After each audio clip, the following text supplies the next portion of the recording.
Hi friends. ఇప్పుడు మీరు చూస్తున్నది ఇప్పుడు మీరు స్క్రీన్‌లో చూస్తున్నది తెలుగు భాషలో తన వచన పద్యాలతో భాగవతాన్ని రాసినటువంటి భక్తకవి పోతన గారు. భక్తకవి పోతన గారు మన తెలుగు భాషలో వచనంలో మామూలు వాడుక భాషలో పద్యాల ద్వారా భాగవతాన్ని రాశారు. 15వ శతాబ్దంలో మన భక్తకవి పోతన గారు జనగామ జిల్లాలో పాలకుర్తి మండలానికి దగ్గరలో బమ్మెర అనేటువంటి గ్రామంలో జన్మించారు. ఈ మధ్యనే మన ప్రభుత్వం వారు పోతన గారి జన్మము, అలాగే తల్లిదండ్రులు, అలాగే ఏ శతాబ్దానికి చెందినవారు అనేటువంటి వివరాలను తెలుపుతూ ఇక్కడ చూపిస్తున్న శిలాశాసనం అనేది విడుదల చేశారు. ఇక్కడ మీరు చూపిస్తున్న శిలాశాసనము చాలా బాగుంది. ఇది చూడగానే నాకు బమ్మెర పోతన గారి గురించి ఒక వీడియో చేయాలని ఆలోచన వచ్చింది. ఈ వీడియోలో నేను బమ్మెర పోతన గారు ఏ విధంగా భాగవతాన్ని రాశారు, భాగవతం రాయడానికి అసలు కారణం ఏమిటి, అసలు బమ్మెర పోతన గారు ఎవరు, బమ్మెర పోతన ఎందుకు భక్తుడుగా మారారు, బమ్మెర పోతనకు ఎంత పాండిత్యం ఉంది తెలుగు భాషలో, బమ్మెర పోతన రాసినటువంటి తెలుగు భాగవతము ఎందుకు ప్రత్యేకమైన విషయాలు తెలియజేస్తాను. పక్కనే ఉన్న బెల్ సింబల్ని యాక్టివేట్ చేసుకుంటే నేను చేస్తున్న లేటెస్ట్ వీడియోలు మీకు అప్డేట్ నోటిఫికేషన్ లాగా వస్తూ ఉంటాయి. మీరు చేసే లైకు, షేరు, కామెంటు నా సనాతన్ ఛానల్కు ప్రోత్సాహాన్ని కలిగించడానికి ఒక ప్రోత్సాహం అనేది నా ఛానల్కు కలుగుతూ ఉంటుంది. నేను చేసే వీడియోలు మరికొంతమందికి చేరడానికి అవకాశం కలుగుతూ ఉంటుంది. Hi friends, welcome to my channel. నేను మీ రాజు. ఇప్పుడు మీరు చూస్తున్నది మన తెలుగు భాషకు ఒక ప్రత్యేకమైన గుర్తింపు తీసుకువచ్చిన వచన పద్యాలను రాసినటువంటి ఒక భక్త కవి బమ్మెర పోతన గారు. సాధారణంగా పద్యాలంటేనే చాలా కష్టంతోనే ఉంటాయి.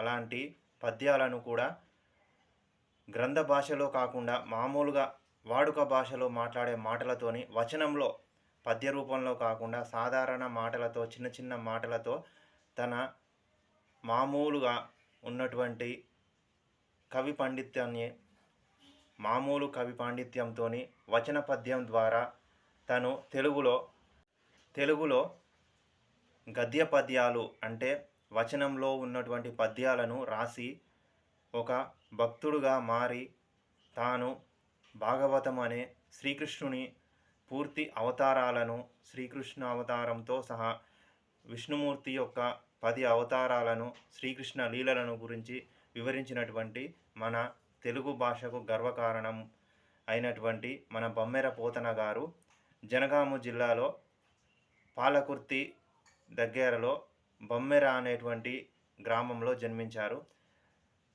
బమ్మెర అనే ఊరు పేరు, ఆ ఊరుకు తన ఇంటి పేరే ఊరు పేరుగా మారింది. సాధారణంగా బమ్మెర గారి ఇంటి పేరు, పోతన గారి ఇంటి పేరు బమ్మెర. ఆ బమ్మెర అనేటువంటి ఇంటి పేరును ఆ గ్రామానికి పెట్టడం జరిగింది. పోతన ఒక మామూలు కవి, కానీ తను ఒక భక్తుడు, భగవంతునికి భక్తుడైనటువంటి ఆ పోతన గారు తన ఆరాధ్య దైవమైన భగవంతుడు మన భక్త కవి అయిన బమ్మెర పోతన గారు భాగవతము తెలుగులో ఎంతో పేరు తీసుకొని వచ్చిన భాగవతము రాయడానికి ఒక ముఖ్యమైనటువంటి కారణం ఉంది. ఒకరోజు చంద్రగ్రహణము వచ్చింది. ఆ చంద్రగ్రహణం సమయంలో గంగా స్నానము చేసి ధ్యానంలో ఉన్నటువంటి బమ్మెర పోతన గారికి సాక్షాత్తు తన ఆరాధ్య దైవమైన శ్రీరామచంద్రుడు తనకు ధ్యానంలో కనిపించి తను భాగవతాన్ని రాయాలి అనేటువంటి సంకల్పాన్ని తనకు ఇవ్వడం జరిగింది. ఆ సంకల్పంతో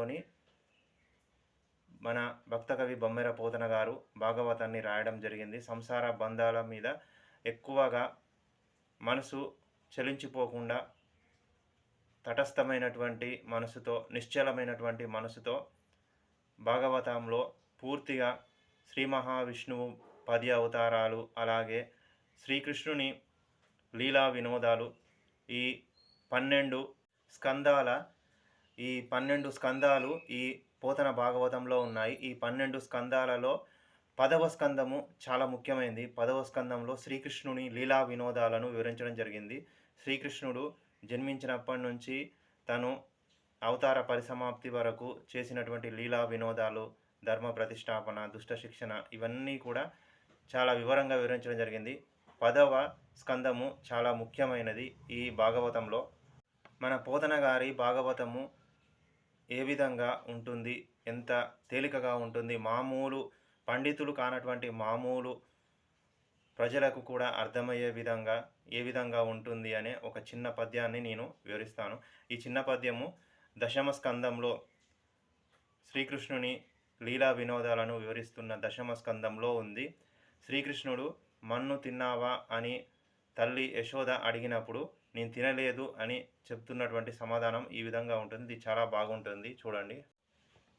అమ్మ మన్ను తినంగానే శిశువునో యా కొంటినో వెర్రినో నమ్మం జూడకు వీరి మాటలు మదిన్న నీవు కొట్టంగా నీ మన్ను తిన్నావా శ్రీకృష్ణ, ఎందుకు మన్ను తిన్నావు, నీకు తినడానికి అన్నము పాలు పెరుగు వెన్న లేవా, ఎందుకు తిన్నావు అనేటువంటి తల్లి యశోద అడిగినప్పుడు శ్రీకృష్ణుడు అమాయకంగా నేను మన్నెందుకు తింటాను, వీళ్ళంతా నా మీద అబద్ధాలు చెప్తున్నారు అని గోపికలను కోపంగా మాట్లాడి తన తల్లి యశోదకు చెప్పినటువంటి పద్యము చాలా బాగుంటుంది.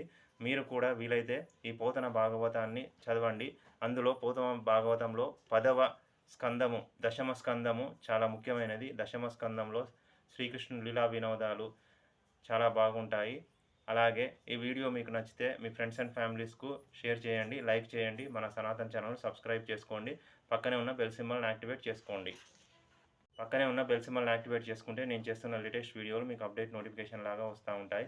మీరు చేసే లైక్, షేరు, కామెంటు నా సనాతన్ ఛానల్కు ప్రోత్సాహాన్ని కలిగించడానికి ఒక ప్రోత్సాహం అనేది నా ఛానల్కు కలుగుతూ ఉంటుంది. నేను చేసే వీడియోలు మరికొంతమందికి చేరడానికి అవకాశం కలుగుతూ ఉంటుంది.